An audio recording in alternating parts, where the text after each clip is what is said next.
way back when. Let's say, not even way back when. I'm a millennial, so when it comes down to it, the 2000s, the baggy clothes was, eras looking like old school franchise boys, long ass tees and everything. Right. Did we buy bigger to look bigger?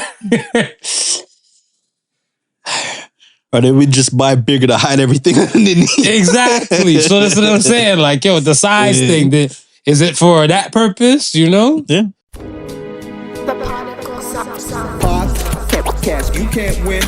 Talking a good game, you can't win. Topics never lame, you can't win. Win. Not your average Joseph. Marvelous. It's ridiculously funny, but funny. I'm Marvelous. And I'm not your average Joseph. And we are the Podical Sons. Let's start this show. Like, comment, subscribe to all of the above. Yes, sir. You are now tuned in. Sit back, enjoy yourself. Relax, stay a while. Get wet. Enjoy the content. Live a little.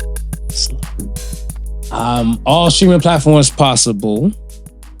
YouTube as well. PodicalSons.com. And you are live and direct with. What's up? You think they can get some Podical Sun quotes on Thread? On Thread, sure. Yeah. If you can dream it, you can achieve it. So said the Suns. We'll have the Thread page. We'll have a Thread page. Because everybody's threading out here. No one knows how to fucking stitch a goddamn thing. Everybody got new threads. Clearly. Denver's new groove. The fuck? Denver's new clothes? Yeah, man. How are you? I'm good, my brother. How you doing? Feeling like my new name should be Mykonos Marv. Guys, I know. It's like you're vacationing already. Yeah. The white linen pants is on. That Yeah. I'm not on my period. I don't need a clamp on. I think the only thing that's missing, I think you need like the deck shoes. Mind your business with your deck shoes self. I got the kicks to match. He's on deck shoes. I got the kicks to match. I know you're a kicks person when you look like you need some boat. Nah, I got some the kicks to match. Some Nautica dock. I got the kicks to match. Some dock boots. Because I was looking at it too, and I was like, oh shit, because like you see how the polo is, right? Right. So the kicks is black, mariner green, Okay. and white. Letting you know I'm not on my period. No clamp-ons needed. We see. No leak proof. Yo, you ever see the nonsense I put in a story one time? What the guy said his girl sent him to go get pads, and he's like, "Yo, what's your pussy size?" Yeah. Are we really dumb like that? I mean, You would have thought that. well, I mean, because the commercial, right? Like, What do you mean? The commercials. Could they say super and light? No, they got the one commercial with the chick where the sound of the woman in the washroom, which, ladies, that's not a period sound. It sounds like something else is happening in that washroom. This is real chauvinistic. It sounds like something else is happening in that washroom. I'd have to admit, maybe it's just me being a man. Misogyny is real. Go ahead. It is, right? But she says, if it leaks, go up a size. If it hurts, go down a size. I'm assuming there's sizes to this shit. I don't know. Explain. What that cat size is, be like, boo. What size is your cat? Yo. Oh, hell no. I wonder if women like buy small when they know damn well need a large. Whoa. Oh. Just to act like I can still fit a small. I mean, people to each his own. It's a people thing. Because I look at it stuff as like, I know way back when, let's say, not even way back when, I'm a millennial. So when it comes down to it, the 2000s, the baggy clothes was, eras looking like old school franchise boys, long ass tees and everything. Right. Did we buy bigger to look bigger? Or did we just buy bigger to hide everything underneath? Exactly. So that's what I'm saying. Like, the size thing, is it for that purpose, Yeah. Okay. All right. Let's get to the polls, man. Polls of the week. First poll is, do you like surprises? 80% said yes. Talk to Inks. Tell me how you feel about surprises. Yeah, I don't mind surprises. You like surprises? Yes. I mean, as long as it's not way out there. No. Don't go more picky. It's like way out there. Is you in or you out of it? So you're in it. I'm in for a good surprise. Oh, it's okay. So it'll go wild then. It can go wild. A good surprise. See, I'm not a fan of surprises like that. No, so I'm more on the no side because for me, I look at it where it's not even a control thing, but I like to at least feel like some things and stuff are like within my control. Yeah. So when people are like, oh, I'm gonna throw you a surprise party and everything, I'm okay with that. Right. Hey, today we're eating liver worms or some shit like that. I'm not okay with those kind of surprises. Yeah. Well, yeah. Some people are adventurous like that. Fortunately, I don't know those type of people. Allegedly. That's take me out there to go get some liver guts. Allegedly. But yeah, do a trip for some dinner and stuff like that. Surprise me. I see it. I'm for that. Yeah. No, I'm for it because it lets me know that person is thinking about me. Mm. And I'm on their mind even when I'm not expecting it. It's cool. So, okay, one time and stuff, I remember when I was younger, we were riding bikes to like the Walgreens and somebody and stuff, whatever. No, one person, it was like three of us. So I think one person had to go inside to go buy something. So with the other two of us, we were outside watching another person's bike. Keep the bike watch. And then it was like, yo, give me something to drink. He said, what do you want? That's the last time I said, surprise me. Like, surprise me. This motherfucker went in and came out with nothing. Surprise! So I was like, yeah, no, I like to know. No, I'm going to tell you. Yeah. I'm going to tell you. Yeah. So, yeah, that part. The next poll of the week was, would you spy on your kids? And 67% say yes. How you feel about that? Yeah. Yeah, you would spy on your kids? Yeah. I would spy on them damn I'd spy kids. on them. People, at what age would you stop spying on them? After they graduate from high school. After they graduate from high school, I want to say, hopefully it'd be safe to say they would be legal age. Right. On this side of the world. So everything you do, that's all on you. You're an adult. Right. Because if that be the case where, let's say that child brought in, I don't know, substance or something like that, police get called, you don't know what the hell's in your house. Mm-hmm. Right? And then now you got to answer for this and stuff because you as guardian, you allowed this to kind of come through. You didn't allow shit. They probably smoking it when you were asleep. Right. But you gotta hold that L. Yeah. And I feel like if as an adult, you'd be like, hey, that person, yes, that person is a tenant here or they do live here. Unfortunately, that is not my stuff. That is that person's stuff. And then they gone. Right? I look at it where it will be more of a situation stuff pertaining to, I think, my safety. Why I would spy and stuff on them. Because I feel like you're going to do what you want to do regardless. Right, yeah. And you can't watch your kids and stuff like 24/7. No. Right? So it's a situation and stuff where if it's in your house, then yeah, if they don't live home or they're grown and they're doing their thing. That's a totally different thing. Yeah, that's all on them. Yeah. Yeah. So I was looking at them like, yo, why is it only 67%? I felt like it should have been at least at 95. I was like, okay, this is some serious liberal, some free-range liberal parents and stuff. Like, you're not curious to know what your kids might possibly doing? It'd be interesting to know of those who have been polled, felt like they've been spied on. Or haven't been spied on. Been spied on?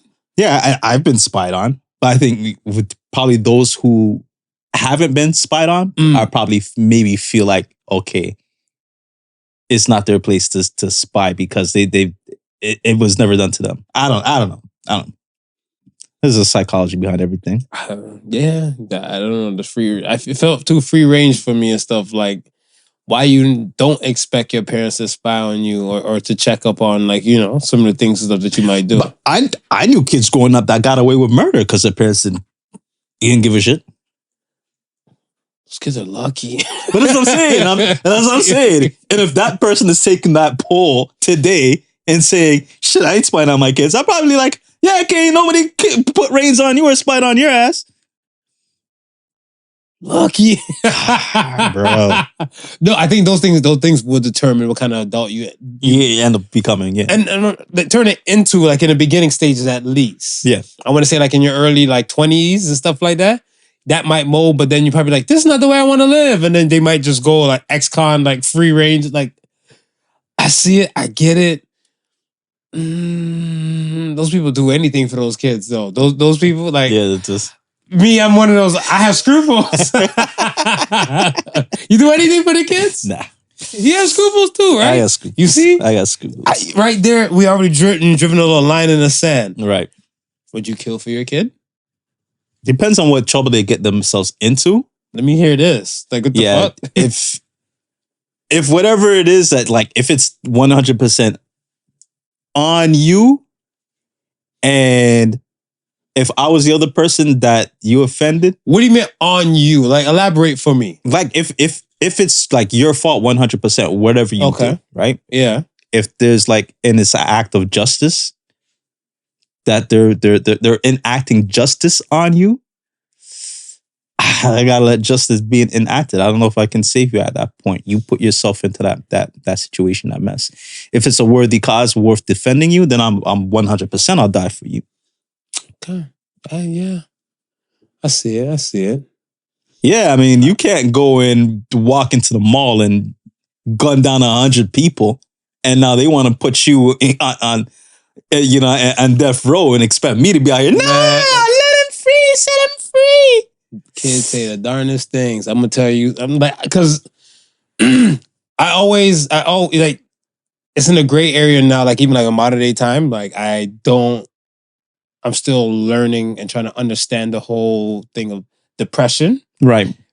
Maybe somewhere along my quest in life to understand like those things of depression, because I never considered myself a depressed person. Right. So now, when a lot of the younger kids are always coming up saying like they're mentally they're going through depression or they feel depressed and all that type of stuff, I'm like, I feel like a lot of times kids use words that just sounds pretty or sounds nice, and they don't know what the fuck it means. Right. So, but you're now playing with this scope where they probably done bowling from Columbine on some shit. Mm-hmm.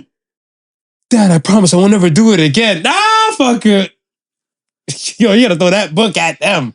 Let me turn my head so I don't want to see when the book hit them. Yeah. Because I don't know. I couldn't. I don't know. Like, there's certain things. Some parents, like I said, they're better range. They're free range. Like, you don't stand for nothing. You fall for everything and stuff. And I would hope that you would try your best to implement, let's say, the way you decided to live your life, or the way how you see life at that time while you're raising child and all the above. And if they do something that's completely perpendicular or not even parallel, completely parallel to your world, yeah, what are you gonna do? You can't answer for that. That's all on them. That's all on them. It's all on them. Would you let your child, your unruly child, into your apocalyptic shelter, post-apocalyptic shelter? You could have controlled this child. You have your shelter. But this is your baby. And they're outside of stuff.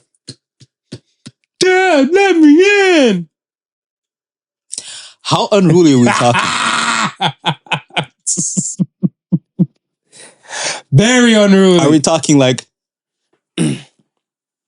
warrior unruly? Like, if we gave you a gun, you might be able to defend the homestead because you know that, and at the end that we're going to feed you and take care of you?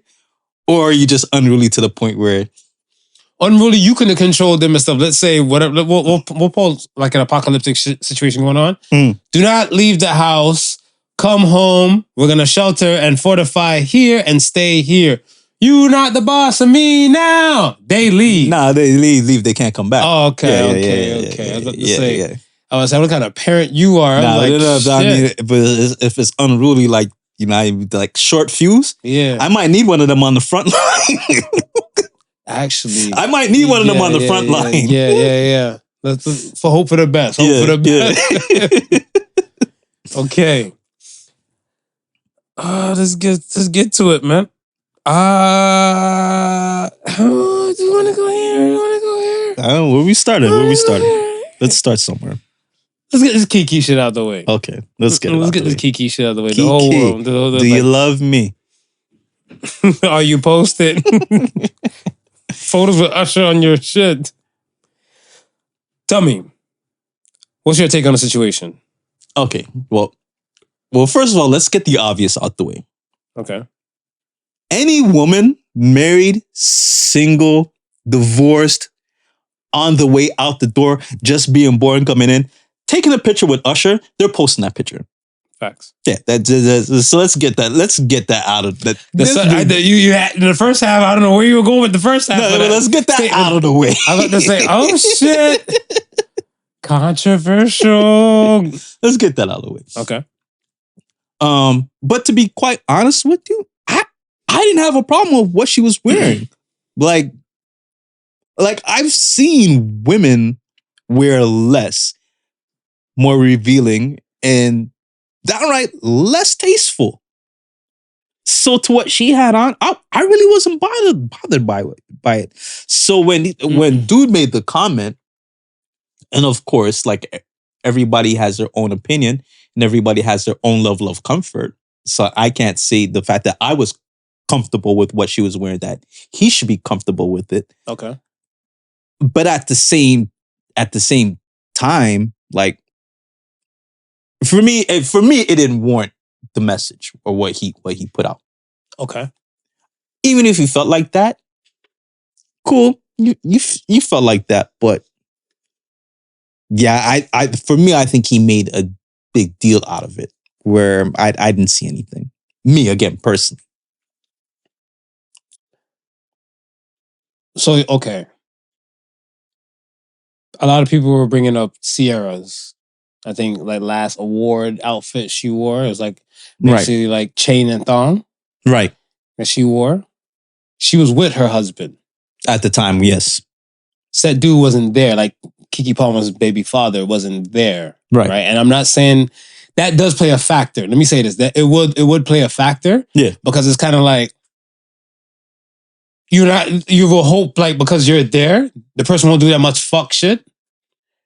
For a level of respect. More respectable. Right. Because you're there and stuff, whatever, right? So that's one kind of thing. So now he's not there. She's wearing that. Yeah. Right? Like I don't know. Would you be comfortable with your woman wearing something like that when you're not with her? But that's what I'm saying. Like I'm saying, don't get me wrong. Mm-hmm. There's certain things I wouldn't want to see my woman in. Right? Okay. Just what she was wearing did not offend me. So whether if I was there with her or I was there without her, what she had on was fine to me. Now, if it was a little bit more provocative, I probably wouldn't be comfortable with me there or not being there. Okay. And then that's Keke Palmer's thing. But Ciara's thing you're okay with.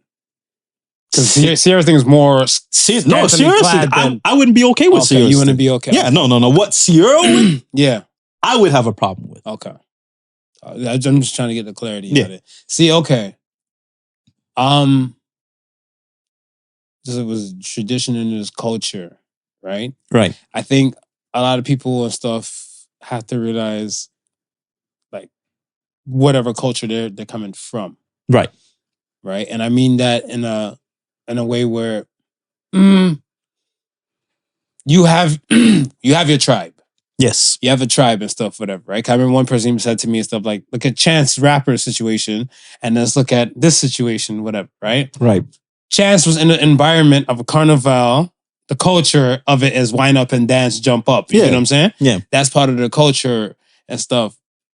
If that's someone that within like the culture of like those two's world, like their world, where she's already like she dresses like that, right? And he's with her, he already accepted her culture, right? Yeah, right. So I feel like it shouldn't be nothing too far from that, right?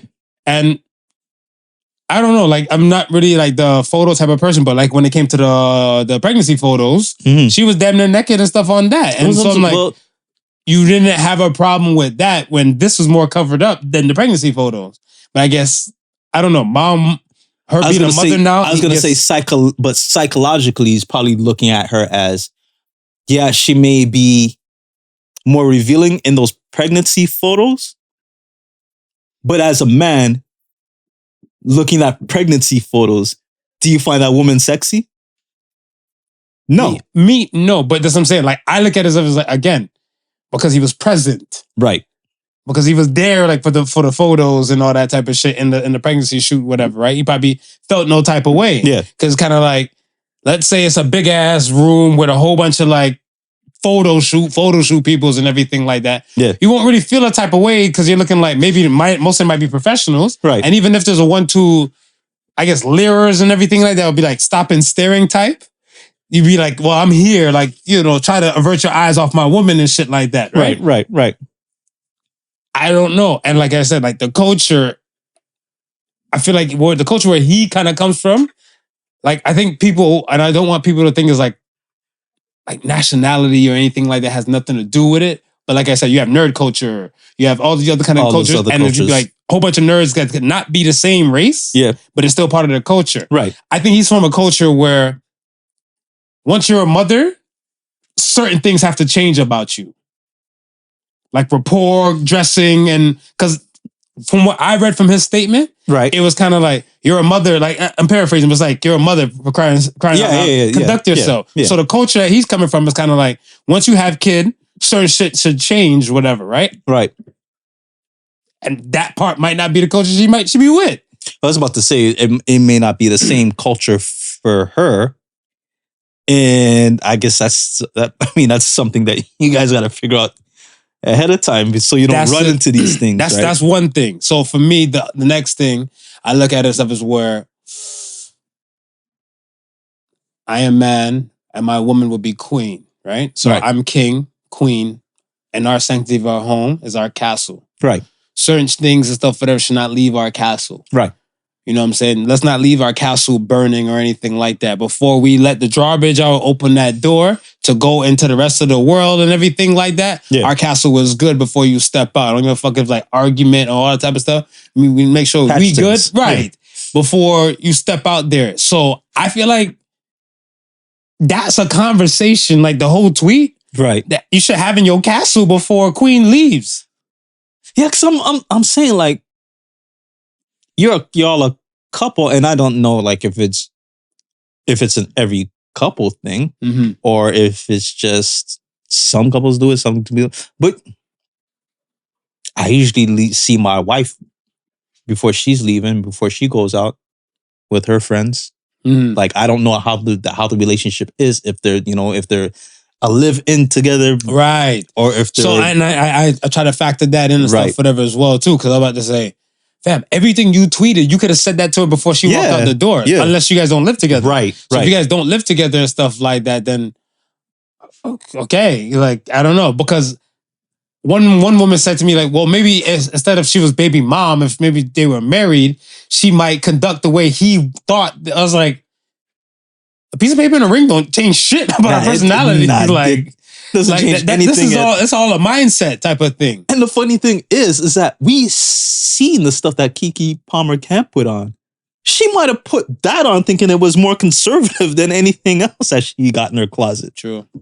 Because most of these people, they get styled by people, right? Right. I think lastly, for me, the third thing and stuff is that Usher Raymond is a fucking pro. Usher ain't do shit.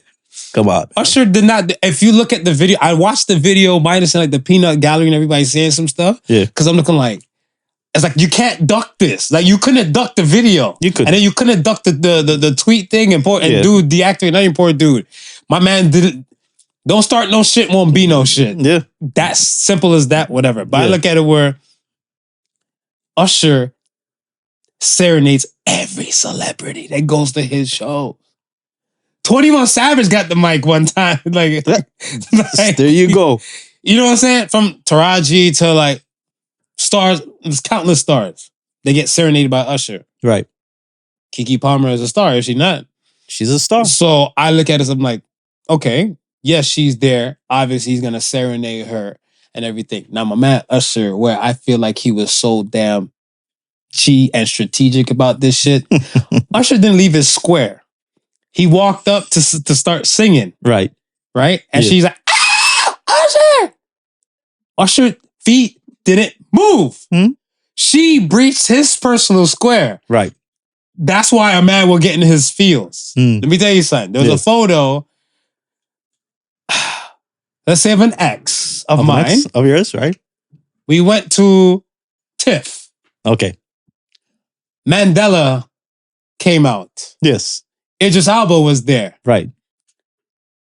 I had to take the photo of said ex. Say no more. Okay. Say no more. Okay. You had to take the photo too? I had to take the photo of said ex with Idris. It's okay. It was a hurtful moment. It's you know, okay. it just... I know. But that wasn't the worst part. The worst part of stuff She gave you back the camera and said, this don't look good, take another one? She did that too. No. But the worst part with me and stuff is that, like, part of the reason I'm wearing the shades from the drama is that she kicked the foot up. She kicked the foot up, the heel up, like the princess shit. Like, I found my Prince Charming, and I had to sit there. I stood there with the phone looking like this. I'm like, put your damn foot down. No, I said we got to do all of this, and then Idris with the accent too. He's like, it's okay, mate. I was like, it's okay, mate. That's not what I want you to say. You see, she's with me, my guy. But again, you see what I'm saying? So I look at him like, yeah. But again, it was pure insecurity. I was younger then and all the above now. But damn sure didn't like. I think you don't want your woman to be giddy for another man besides yourself. Besides yourself. You know what I'm saying? Like, and that's just, you might say it's men insecurity and everything like, but I feel like it goes both ways. I feel like it's a people thing. Right. It is a people thing. Because if I'm with my woman and stuff like, oh my God, it's Nia Long. Yo, babe, take this photo of me, Nia Long kissing me on the cheek. Someone gonna get hot. Someone gonna get hot. So I look at it, but yo, my man Usher, like I said, he didn't leave his fucking square. And when he put his hand around her back, it was actually the towel touching her.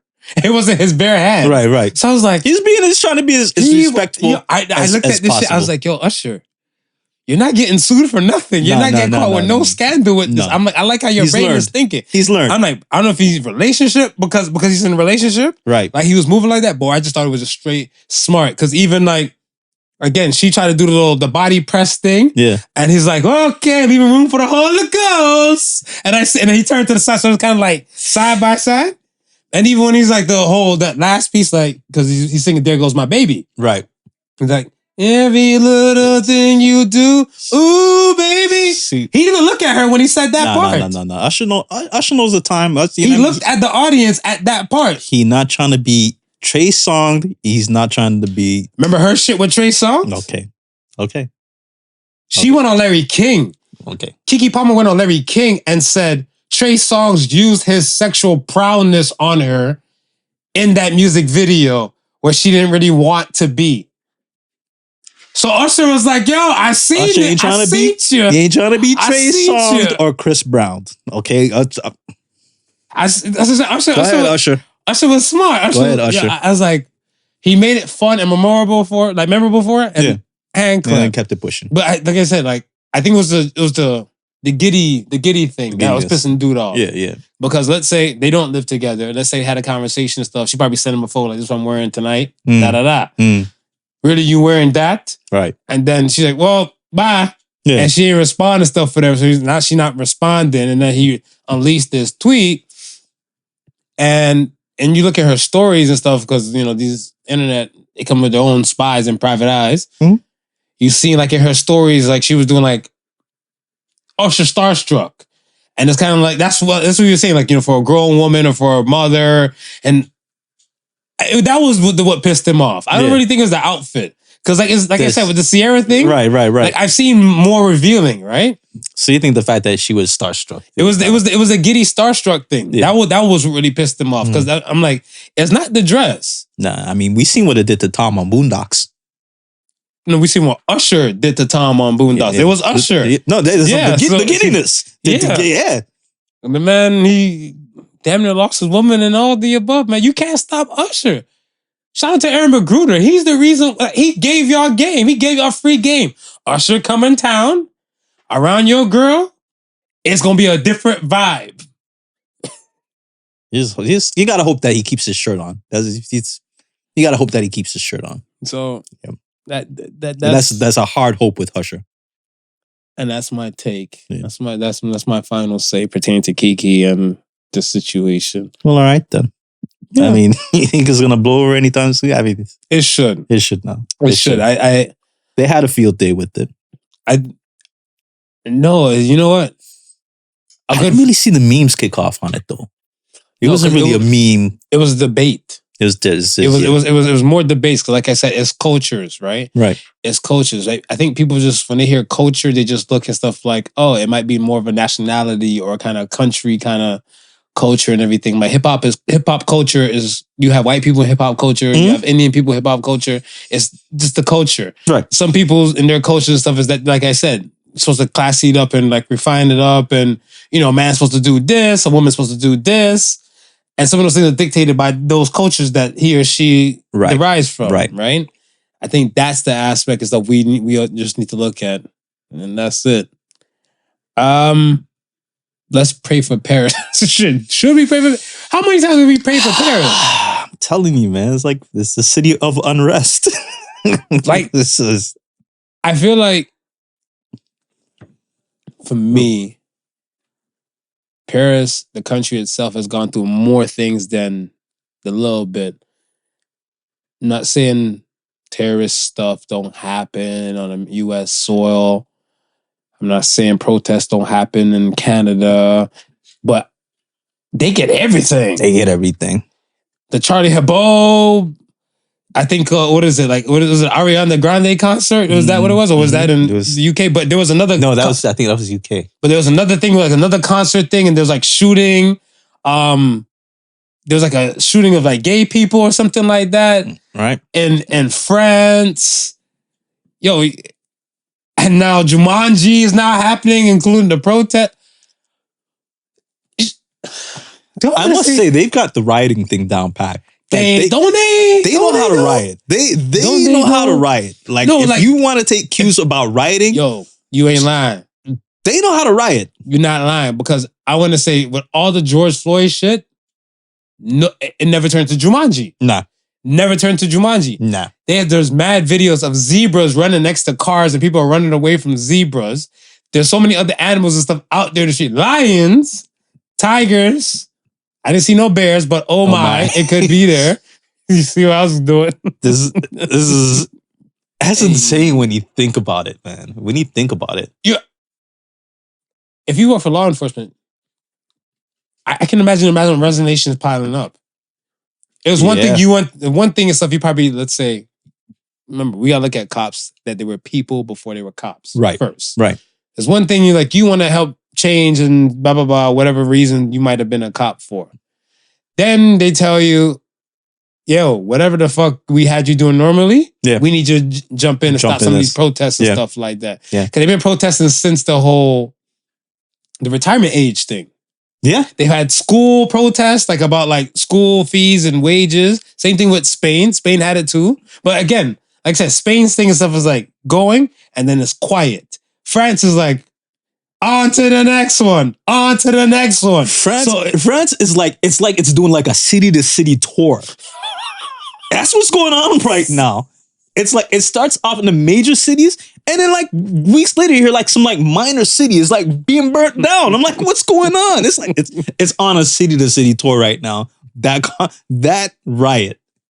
I'm telling you, if you want to know how to riot, this is probably why Canadian government is saying we can't get no news coming from France because we don't want y'all to learn how to riot. My question to you and stuff is that us being over here in North America, not in Europe, should we be concerned about what's going on and stuff over there in France and the riot tours? Should we be concerned? Nah, it's good to know what's happening over there. You don't think so? But I mean, it's because I look at it where their retirement age was 60 Right. prior. Right. And they raised it to 60. I think they raised it to 62. 62 or 63. And then now that sparked one set of protests and everything. Where over here in North America, we're looking like 65. Right. So I'm looking at them like, do we concern ourselves with these things? Like, I don't know if it's a generational thing.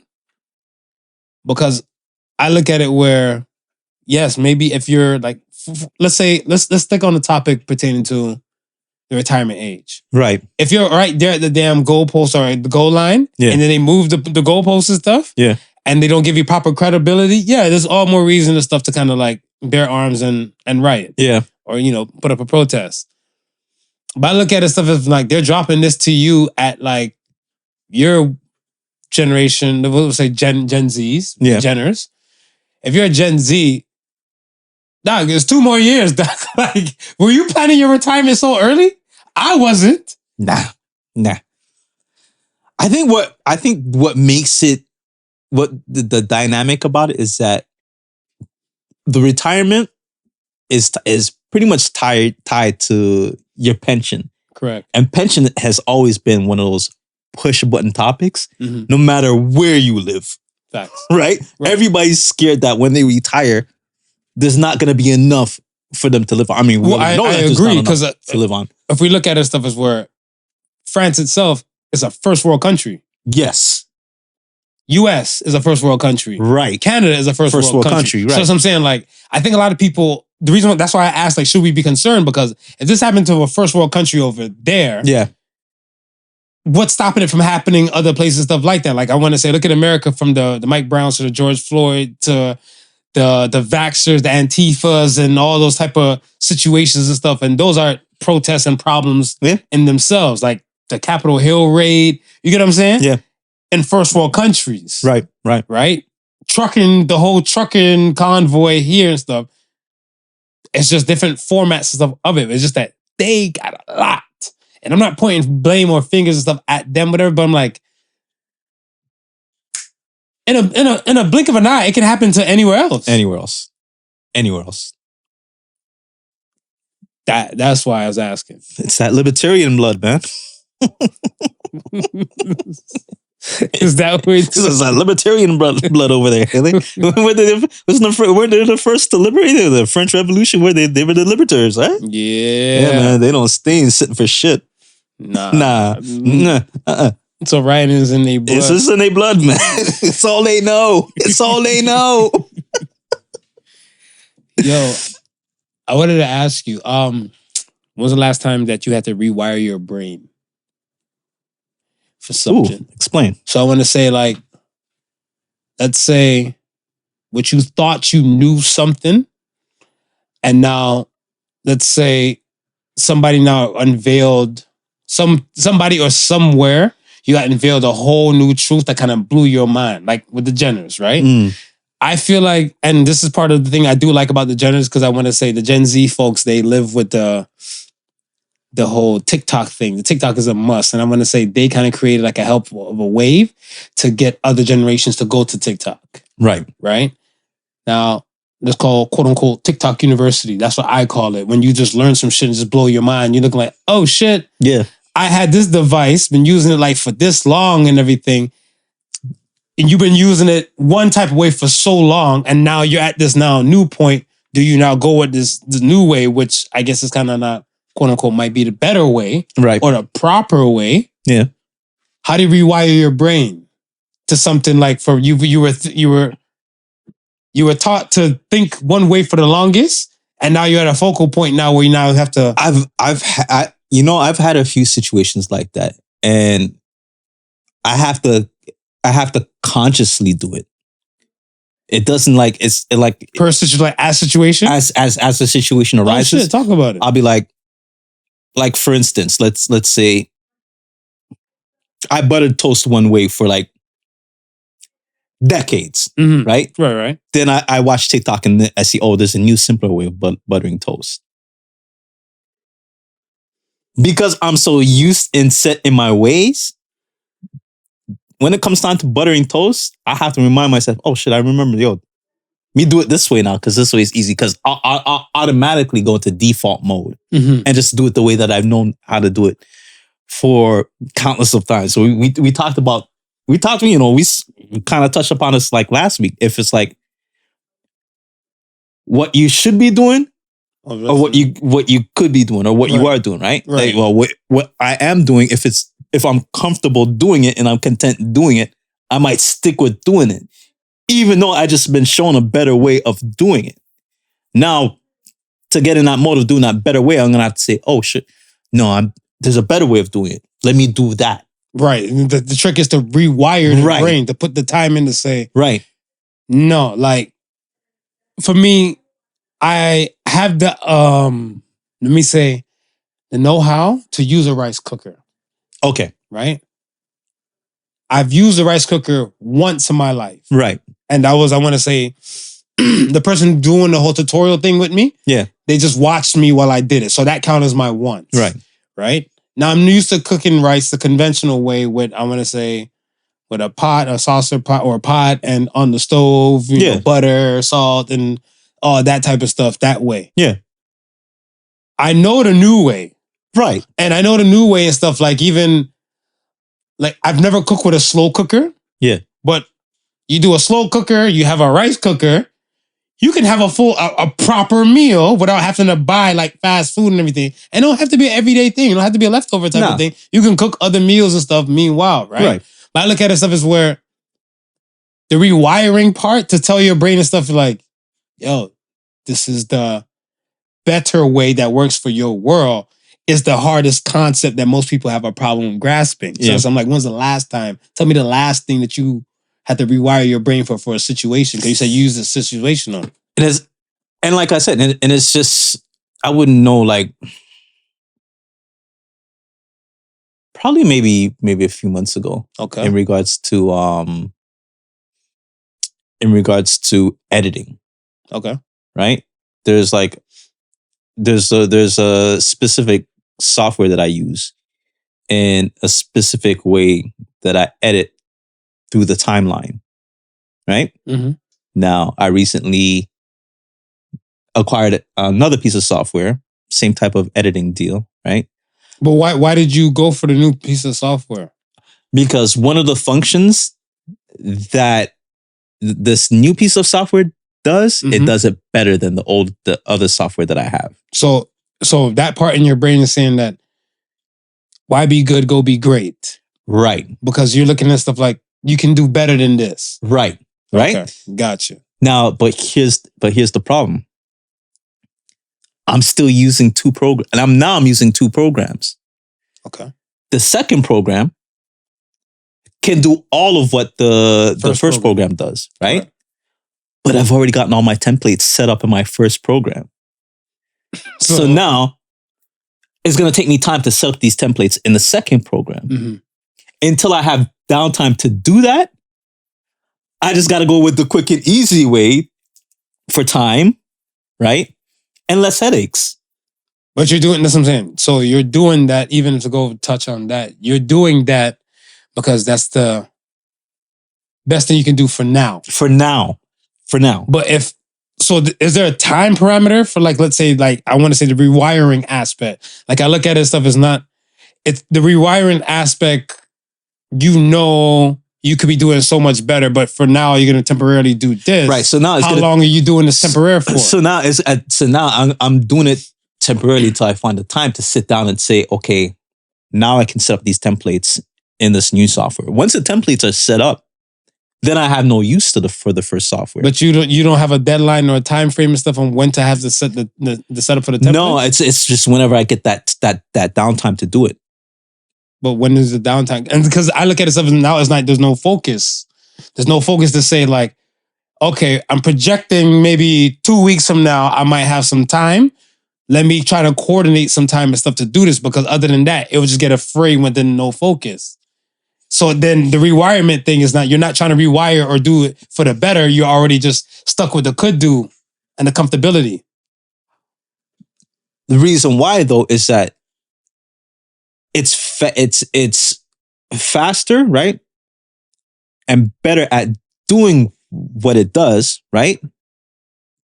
However, it's not necessarily improving the quality. So while the quality is still where it's at, I'm okay. My number one thing is quality, right? So now if I got to struggle with what I'm struggling for now, with to get the quality that I need, I'll do that. I don't have the downtime to set up. I don't have the downtime to set up these other things, right? So as soon as I get the downtime moment, then I can set up set up the second program. How long would it take you to set up the downtime? Like I want to say, I'm saying to create the templates, right?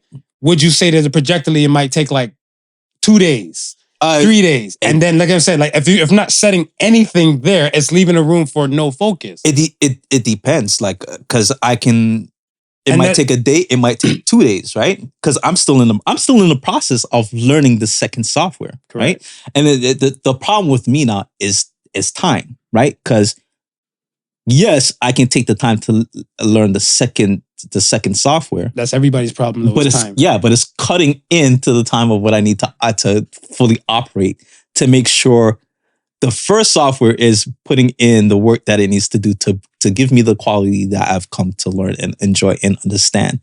So I do all of that. When there's absolutely everything is down, I can look at this and say the second software and say, okay, you know what? I got time to fuck around. Let me walk around. Let me set up these templates. I'll set up the templates and then I use it. I'm not in a rush because, like I said, I have the quality with what I have. No, I get that. Yeah, I have the quality with what I have. I just, for me, I'm not comfortable with the fact that like you're not. I want to say even or you or a person would create the time to say this is okay instead of leaving it to chance, right? Because chance could probably come like 3 months from now. And then a lot of things could have got missed. Or even the number 2, like I want to say in this situation, the number 2 might not be needed than what you thought it would be and stuff. If you created the time to say, let me look into this some more. The number 1? The first? The number 1 is what you're used to. Right. But let's say you're trying the new number 2. Right. And you thought that if you took the time to set up everything and stuff in number 2, it might be so much better. You might eliminate number 1. Right. But then now you realize and stuff that when you took the time to say, I'm going to narrow down 2-3 hours to play with the templates and see, and we're like, oh, number 2, it's not as cracked up as I thought it would be. Right. So now you have to now say, okay, maybe you should look for something else, or until then, you wrote number 1 to be the best thing to do. Right. But I feel like, again, not creating the time to look into something with the no focus, that's where the problems will lie. Not just with the software aspect, but just with most people, because it's kind of like, eventually, I'll have the time to work out. But if you don't create the time to work out, when would it eventually come? Because everybody's day and stuff might be hectic and stuff like, and you might have the one day where, say, a person like, oh, well, this kid's off at soccer, such and such has this kid and stuff like that. This is my final work. My analogy's a little bit different. Talk about it. At the end of the day, for the purpose of working out, because you want the good health and you want the good body, right? So right now, I'm on a machine that is giving me the good health and good body, right? But there's a better machine over there that can give me the same results. I just got to learn how to use it. I just got to dedicate the time and learn how to use it. But I don't got the time right now. So I still got to maintain this body. Let me stick with what I know because it's giving me the results. If my first software wasn't giving me the desired results that I wanted, then I would force myself to make the time and learn the second software just to replace this. But like I said, it's like it does 95% of what I needed to do. The other 5% it doesn't do. The other software probably does 100%. But right now I'm good with that 5%, taking that 5% and using it over here. There might be a simpler way, might be a better way, but until I get that downtime to figure it out, I just have to rock with this because I know it's my safest bet. That's what I'm saying. The downtown thing is the downtime is the thing that's bothering me because I look at it stuff as where you want the time to be created to go ahead and look at that. Because if you create the time and stuff to say like today is the day I nail up the photos and stuff whatever in the house. Right. You etched out some like this is the day that the Lord has made that you're gonna go nail up these things and stuff like that. Yes. Instead of saying like eventually I'll get to it and stuff like that, right? Because again, like I want to say, it might come to a point where it might be 3-4 weeks and stuff for things and stuff to get up and everything like that. I'm just saying, like, it's just, that's a lighter type of topic. Right. But then again, it's like the rewiring aspect for the person to say, instead of waiting for it to happen, like lightning bolts, you can't say one day the lightning bolt is going to strike that. No. You have to say, like, all right, maybe if I create like an electrical tower for it and increase the probability, you have to do something. You still have to create. Yes. And create and etch out the time. But I feel like a lot of times that I'm just not seeing when a lot of people are using that excuse. I say it as an excuse because I try to create the time. I'm like, all right, you know what? If I don't do it today, I promise you within like a reasonable time, like I don't try to go too far-fetched. Like I want to say, if I can't get to where I need to get to and stuff like today, let's stretch this thing out to a week. And then within that week now, if it comes back and if I remember, if I remember and stuff, whatever, then it's a priority kind of thing. I'm like, well, you know what? This is on top of the roster for the upcoming week. When there's some other people and stuff, or what I've seen, this is what I've seen for myself, that the week will come by and they'd be like, maybe next week. And maybe next week. And you know what? And then next, you know what? 4 months have passed. So that's what I'm saying. Like the creating the time, at least you're setting yourself up for like something. Like, you know, like you don't want to start running when like go for a jog in construction boots. Maybe you like to run in some running shoes. Running shoes might cost some money. Okay, to say to yourself, you're going to start saving up for the running shoes. Not just, I don't have all the money for the running shoes right now, so then that's it. Eventually I'll have it. But I guess it's probably going to boil down to how important that rewiring is to that person. Like how important they deem that new way of doing it is going to be beneficial for them. Because then I guess that would be the motivating factor, right? If you see it's going to be really beneficial to you, then you shouldn't put it off at no point at all. You should attack it right away, right? But if you're looking at it and saying, it's only going to it's only going to move me from my 95% to like maybe 96, 98. 96, 98 is better, right? But you might say to yourself, it wasn't worth it. Yeah. It wasn't worth it. Yeah. And that's what I'm saying. Like I want to say you've now fixed the time gap between figuring out if this new thing might be the change. Right. And you realize like, oh, the new shit's not for me. So I always look at like, even like relationship shit, whatever, right? Like if somebody might look and say, you know what? I'm bored at home with this person. They do this, that, and the third. This is great for me. Yeah. Let me go try some new shit. Right. And when they try some new shit now, they're looking like, yeah, it seemed like, 3.0, whatever the fuck it was before, right?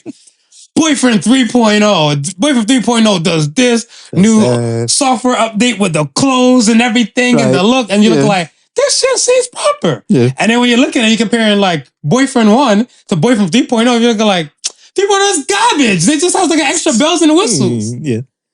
But if you didn't put the time in to know that, whatever, then that was it. Because a lot of people just say, fuck it. They continue on with the 3.0 and the 1.0. And it's going to be tiring them out their system, their operating system. You know what I'm saying? You got two operating systems running through you. I was kind of loose with it. So, she grabbed his mouse, double clicked. He started to curse her. He's like, what the font are you doing? But she preferred to have two operating systems running through her. Yeah. She be like that. Wow. She booted. She booted. That's some real computer love. Okay.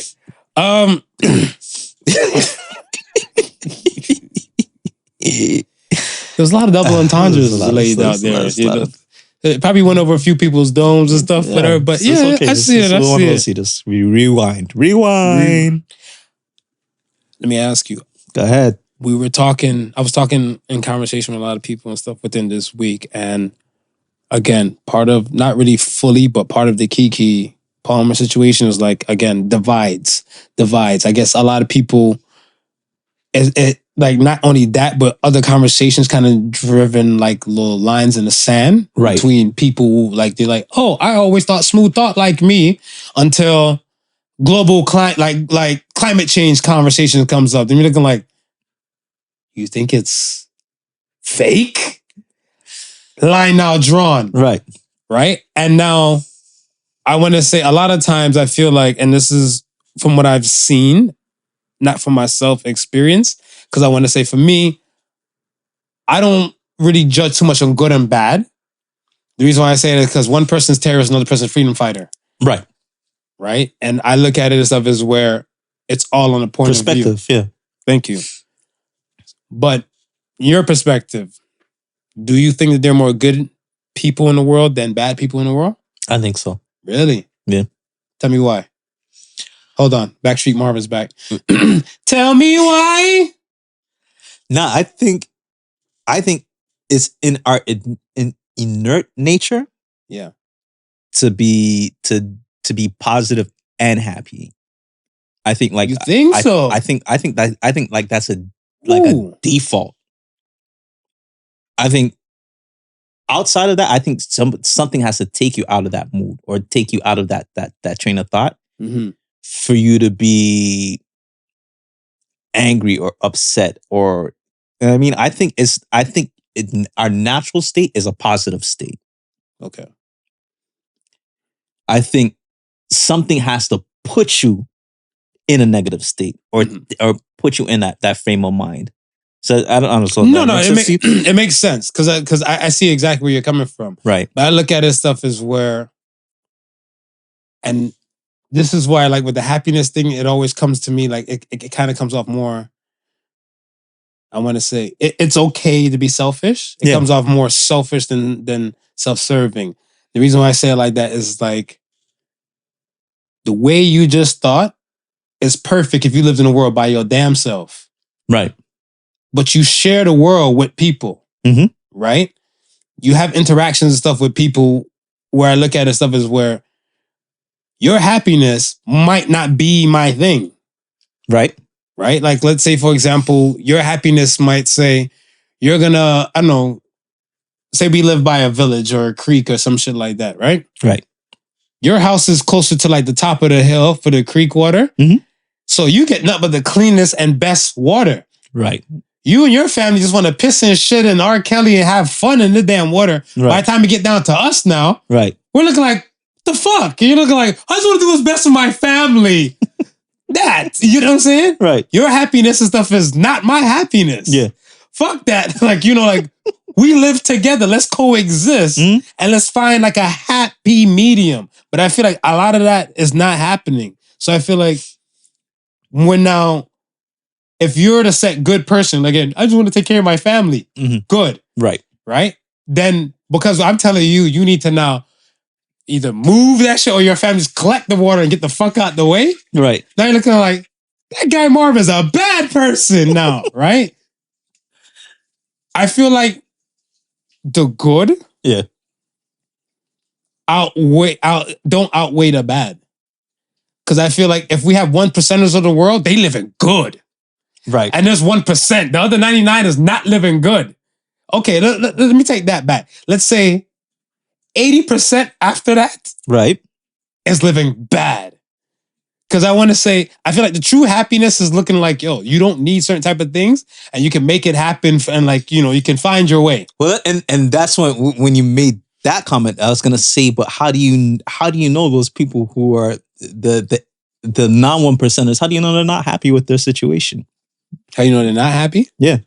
Because you don't necessarily know that they're not happy. If we're talking statistics-wise, we don't know. Right. But I want to say this. If you were happy with your life and you had it like that, would you waste the time to buy a lotto ticket? If I was happy with my life and I had it like that. Yeah, so like when you had it, like we're talking about like, let's say the lotto and stuff is saying like you have 10 million, you can win. No, lotto will say you can win $5 million. Right? Yeah. You have $3 million in your bank account and stuff as is. Would you really break your neck to play the lotto? Why would you play the lotto? I don't know.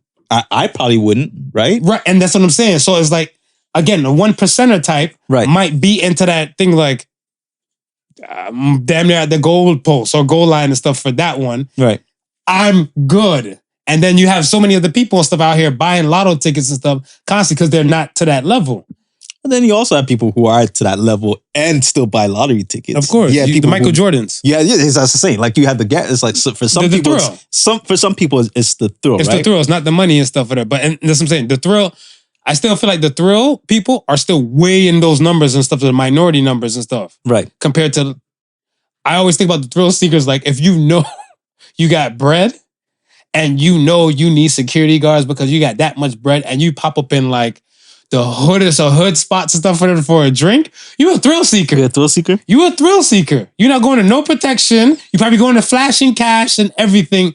You a thrill seeker. You like the thrill. Yeah. But I feel like it might be one or two thrill seekers or a risk taker. You might be a risk taker at that point. Risk taker and thrill seekers. You're doing it for a rush. They're both sharing the rush. As I'm saying, I feel like the bad outweigh the good people and stuff in the world. Because I feel like only a few people have it really good. Yeah. And there's so many people that might be envious, or they're in a situation and stuff whatever that like they're trying to get a crumb of whatever the good are snacking on. Yeah, I would say the conditions are definitely a factor. Mm-hmm. If you're in the, I don't know. Okay, do you think there's more happier people in third world countries than in first world countries?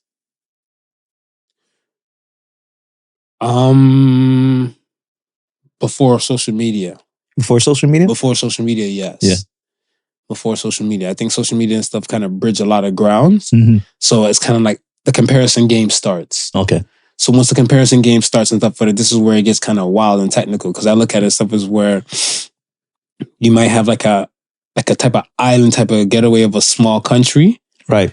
Right. And when you look at some of those towns, I want to say compared to like a New York City, right? Like a metropolis. Right. Right. You know, they have the capability, the world we live in, you have the capability of like sending carpenters or sending people, like they're making artificial islands. Right. Yes. Right. So now you can even say, all right, this island, we're only going to build so much, but we're going to make it look like a miniature New York block. Right. You get what I'm saying? Yeah. We have those resources, but we're not doing that because a lot of those places now, they never had nothing to compare it to. There was kind of like, we leave here, it's just something else that's different from here. Right. But now a lot of people stuff looking like, well, this person got a big ass mansion and stuff over there. I live in like a 2-bedroom, like kind of clay style hut house. Yeah. Why the fuck can't I have that? Right. Right. And I'm not saying you can't have it, but now the comparison game and stuff like, are you want to do the good things or that might be for me. Right. Like, what I might deem the good or what your good and bad might be different. Right. But some people might go an extra mile to be like, maybe if I kill 3 people, I might get the money to buy a mansion like that. Right. You get what I'm saying? Yeah. So I look at it stuff as that's where the social media aspect, the comparison game comes in. Yeah. Because not everybody will compare and be like, oh, this is the bar to work up to. Understood. That's not for me. Because not everybody has that kind of reasoning and logic. Right. And just keep it pushing. A lot of people looking like, oh my gosh, this is the standard. This is the beauty standard. How do I compare it to the beauty standard?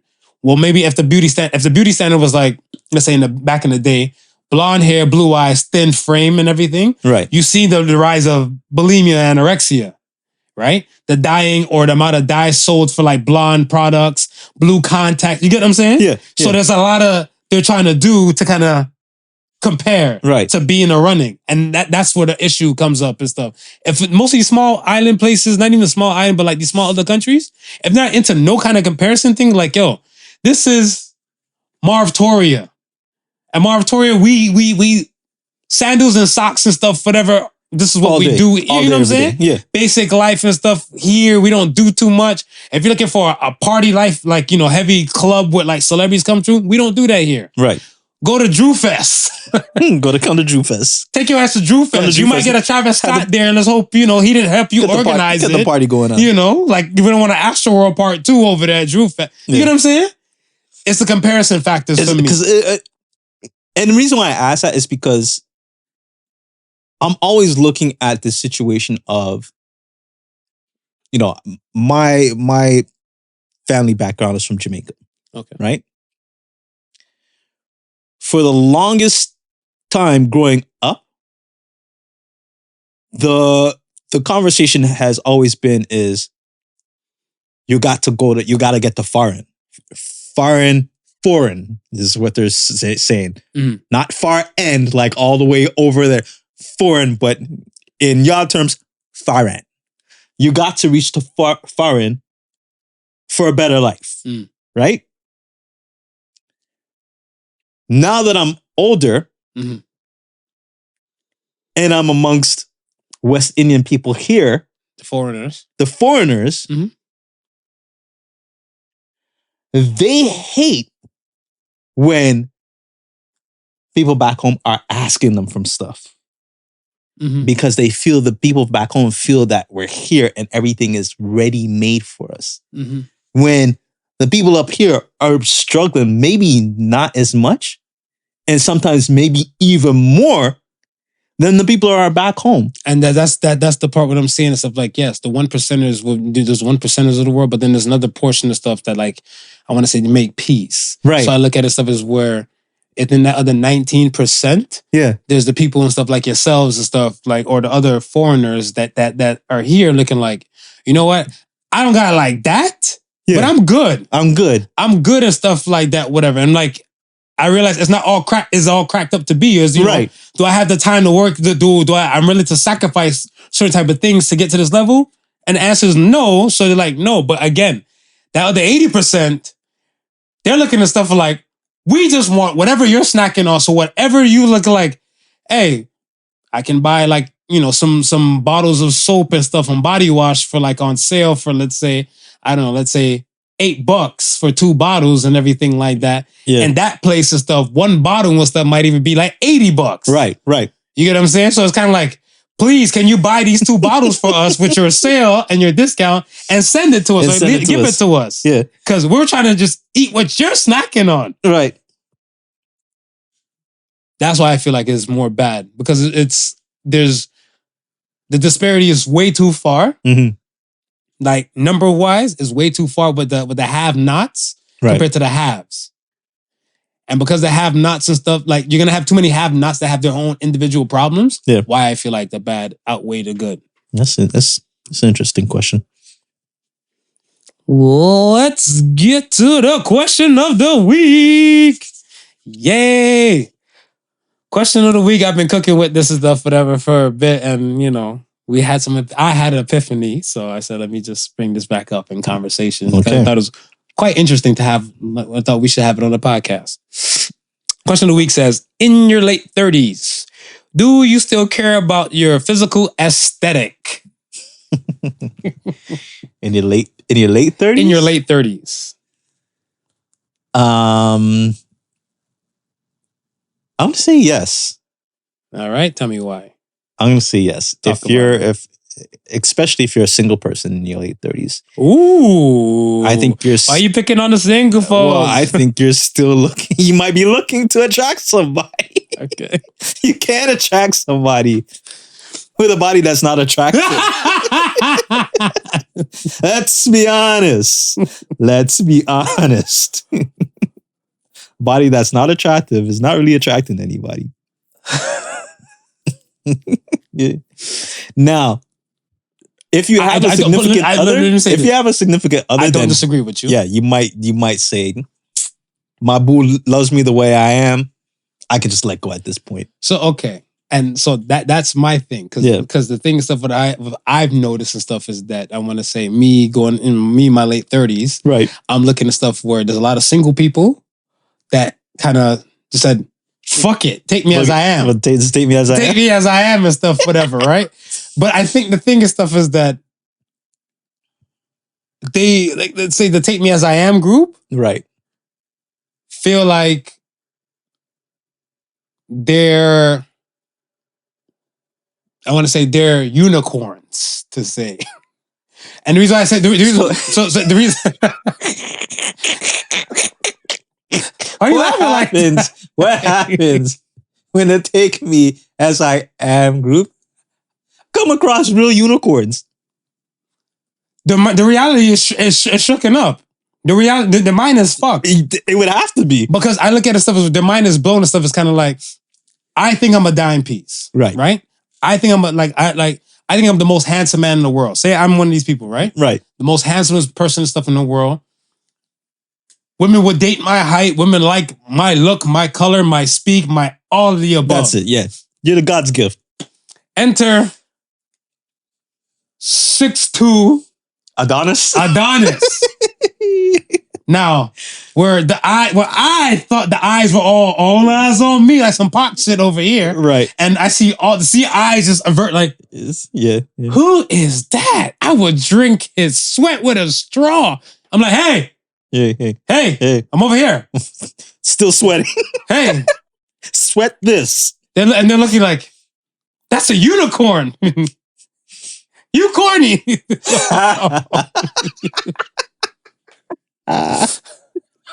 You went from you corny to you corny.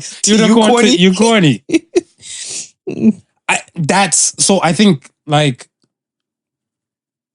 we had a conversation and stuff earlier, and I was saying and stuff, and I'm like, okay, even if you do have somebody, right? Even if you do have somebody and stuff now you're just saying like, well, I got a woman or I got a man, and they're gonna love me for who I am. Yeah. Do we really do more than what we should physically? Like I want to say, let's say, I know a lot of people, and I'm saying this, let's say there's an OG. I went out drinking with you guys and stuff when I was younger. Okay. And I remember like we were taking rounds to buy beer and everything. And I went to go buy a round of beer. And one guy's like, don't get married. Some drunk older dude. He's like, don't get married. Cause my wife went from thongs to panties. I went from sober to drunk. Remember I told you that? Yes. So I'm looking at him like, so she was in thongs. But probably when she got older, she's looking like, you gonna take me as I am. As I am.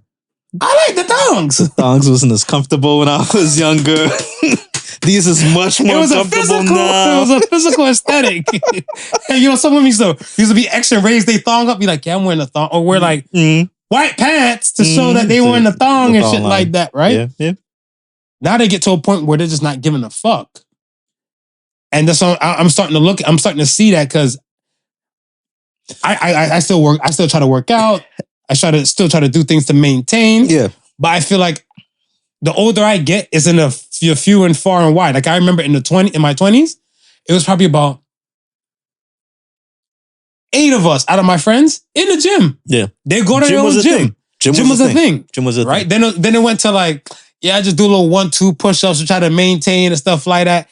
I don't hear shit. I just see beer bellies is just popping out now, whatever. You know what I'm saying? I was like, damn, back in the day, you were anorexic. Now it's like, blum. And they're late 30s and not giving a fuck. Nah. How many of them are single? So that's what I'm saying. How many of them are single? Yeah. Majority of them are spoken for.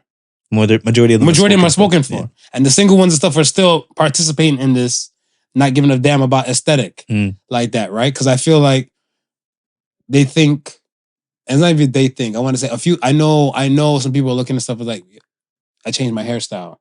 Right. I changed my haircut. I changed this, or I wear these clothes and I might look a little slimmer and everything like that. But you dress to your body type. Right. I was looking at stuff like, you should dress to your body type and let's say your hairdos and stuff that should fit to your face. Yeah. To your look, right? To your regular aesthetic and stuff. But I look at it as where even that's coming few and far and wide and stuff. Yeah. Like how many people really going to go get their hair done, their nails done, haircuts and stuff like that. We talked about the days of a $20 haircut has been extinct. And now when I was talking to a group of dudes and stuff, the guy's like, yo, he paid $50 for a haircut. He can't do that often. Right. He's like, yo, like his pay and his family, like I guess like because he has some kids, and stuff like that. And when he said it like that, I was like, shit, that's something to consider and stuff. Because could your upkeep like conflict with this? Now some people want to sacrifice. They're like, no, my nails getting done. Motherfuckers not eating today, but my nails getting done. No, that's a good point that you're making. Because when I was a barber. I had my solid customers come in every week, clockwork. Ooh, like dudes just cut hair every week? Every week, right? That's so if you had like specific time, I know somebody's coming in. Like I know who's coming in at what time, at what day, what time, right? But then that was back when haircuts was like $10? 15, at 15, $20 the most. Haircut and shave. Right. You could afford that. You're looking at that. That's what, $80? $80 a month, right? Now you're looking at $200 a month. And if you go with that weekly schedule, if you go with that weekly, that's $200 a month. It's crucial, man. It's crucial. Yeah, yes, like, I could definitely see it. And then, and I'm not saying gym memberships getting cheaper and stuff by the dozen, but again, it's still kind of going back with the rewirement thing, what I was talking about earlier, right? It's like, how do you rewire your brain to think that, like, I'm not saying the end all is to just to look superficially good, right? But I'm saying the stuff is like, where do you now say to yourself, the average person within North America is passing in their 80s. Right. You're approaching or maybe at the halfway mark and stuff in your life, and you already stopped. Right. Well, I was going to say, just before you mentioned, I was going to say, the goals of exercises, I think, definitely changes once you hit a specific age, right? So, so 30s, mid-30s down, you're doing it because you want to look good and you want to impress the ladies or the gentlemen, right? Mm-hmm. You want to be attractive, right? Mm-hmm.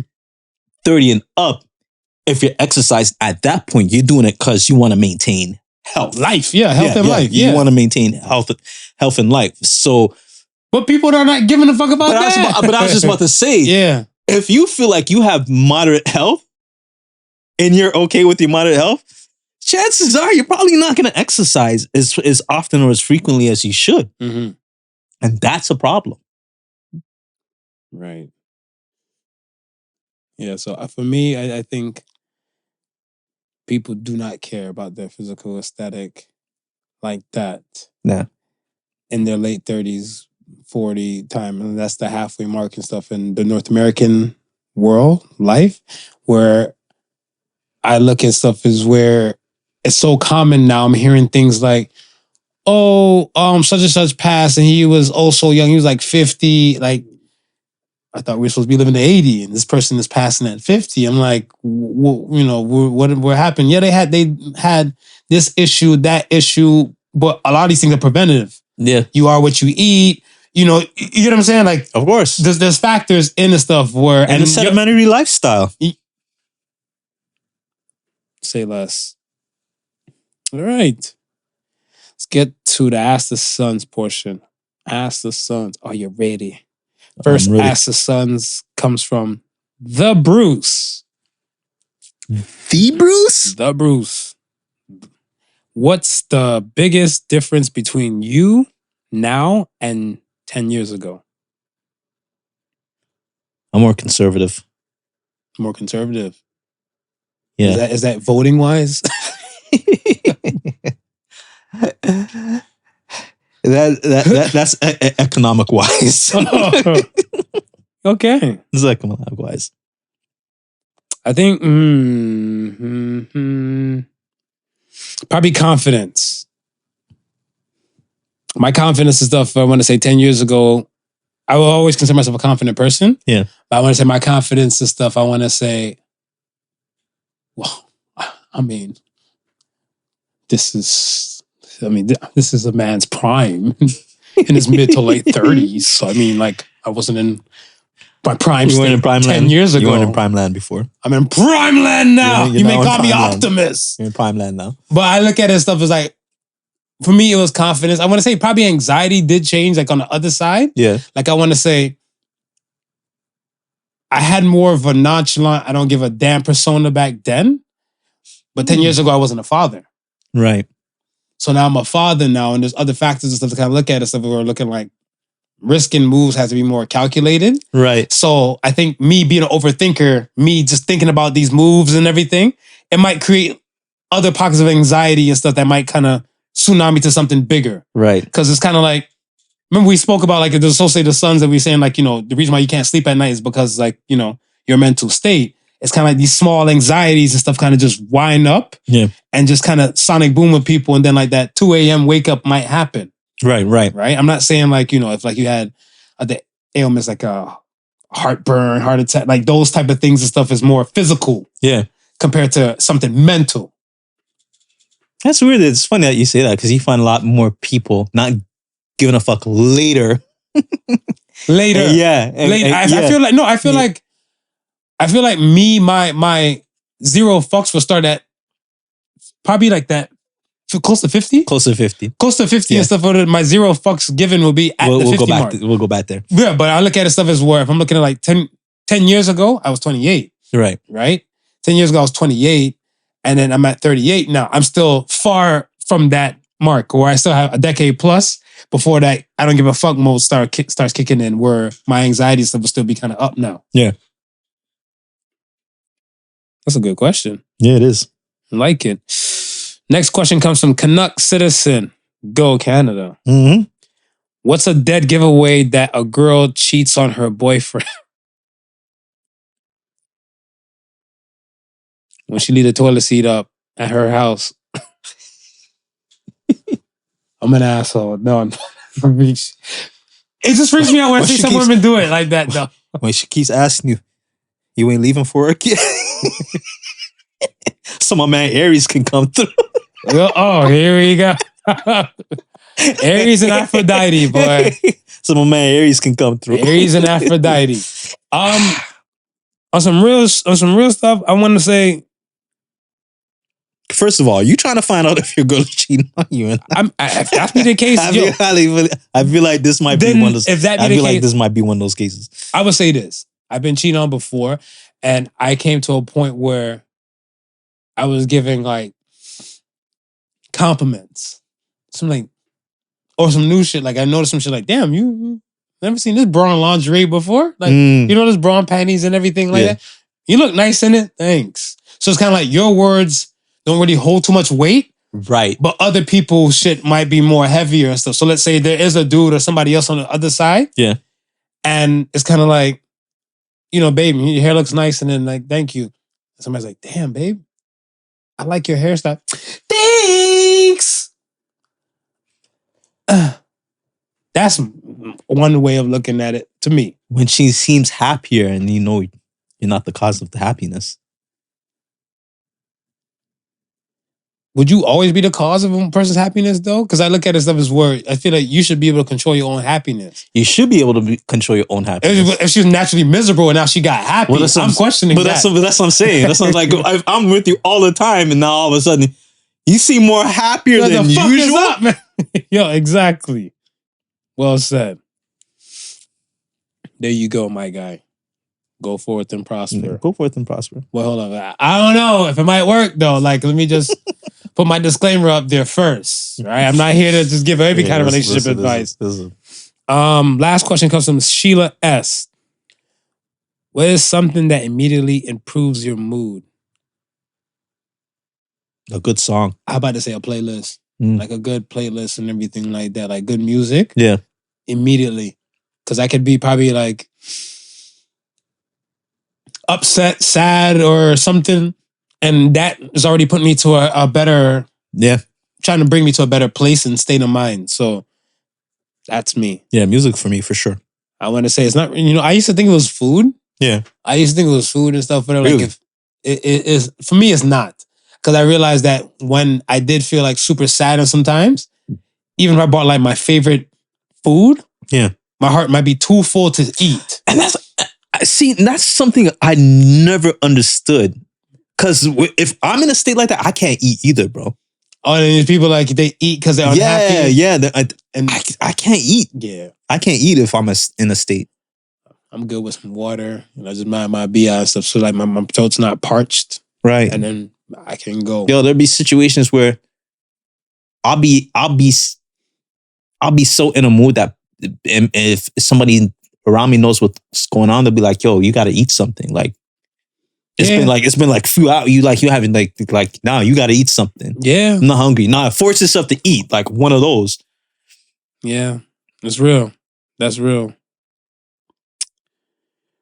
We are here at the end. We are here. Those are some fire Ask the Sons questions. We appreciate you guys. Thank you. Keke, do you love me? What you wearing? Is that a baby mama outfit? Bully. Social the Suns time. I got a Social the Suns for us. So say the Sons this week says, learn like you're going to live forever. Live like you're going to die tomorrow. So says the Sons. I feel like a lot of people, like that. A lot of people, they come to this moment. And I remember I used to come to that moment and stuff too, but till I come to a point where I don't have a ceiling on the things I'm willing to learn about. Because I look at it, so I'm not saying I'm going to use every resource and stuff. I might be in every situation possible. Right. It's kind of a situation where if I'm moving like I'm going to live forever, I might possibly be in every situation. It's true. Because you'll set yourself up to be in a situation where like, all right, one day you might not be able to afford to go to Thailand. Right. Then your life changes where you're able to go to Thailand 3 times over. Yeah. Now you're in Thailand now. Did you learn about the dangers of Thailand? Did you learn about the environment of Thailand? Does the sun agree to you? You get what I'm saying? Yeah. But if you just like, no, it's just Thailand or bust, and now you realize that this don't work for you, I feel like, no shade, Dubai seemed like a beautiful place, but there's a lot of rules for me that's just not for me. Yeah. Right? So I look at it stuff as where Dubai is not on my to-go list. I always say certain places I can visit, but some of those places I can't live. Facts. Yeah. And if you live like you're gonna die tomorrow, you're getting the full extent. You're trying to get the full extent out of the day. Yeah. I was talking to somebody and stuff a few days ago, and I was telling them, I'm like, let's say we got into like a disagreement, going towards like possibly like the ending of the conversation before I was getting ready to dip, right? And I noticed that it kind of changed the mood of the room. So I looked at that person and stuff. I looked at her and stuff. I'm like, yo, boss, like, if you're upset, put the blame on me. I'll take the blame and stuff and everything like that. But I'm like, we should just get back to happy because life's too short. Too short, man. Like and we're running out of time for a lot of things. So I look at it stuff as that I'd rather for you and I to treat like this is our last day we might ever see each other and the vibe be good and ultimate and great. Yeah. Than to look at it stuff as like, fuck him. And I ain't speaking to him and stuff for a while. And then for all you know, the worst could happen. Right. Touch wood. Yeah, I think that was one of the things I tried to instill in myself, like early is not to like dwell on anything or sit and lament on something negative. Like, I got no time for that. That's dope. Either if I can deal with it there and then, solve it, get it done. If I can't, I'm taking it out of my mind. Well said. I agree. Yes, we are here at the end. Like, comment, subscribe. All streaming platforms possible. Don't forget to click that bell, hit the subscribe. We appreciate you all. Thank you for joining us. Follow us on Threads. And yes, look out for the SheilaS Sons on the Threads and look out for the Podical Sons on the Threads. You'll get some actions over there. We got some new threads. And I wanted to say that. You want to say that? Everybody else getting new threads. Might as well, right? Everybody else got new threads. It's okay, man. You're special too. Let's get new threads too. You're special too. All right. Once again, thank you for listening to the Podical Sons. Remember, the difference between genius and stupidity is that genius has its limits. Peace and love. Bye-bye. The Podical Sons was not your average Joseph and Sofa King Marvelous.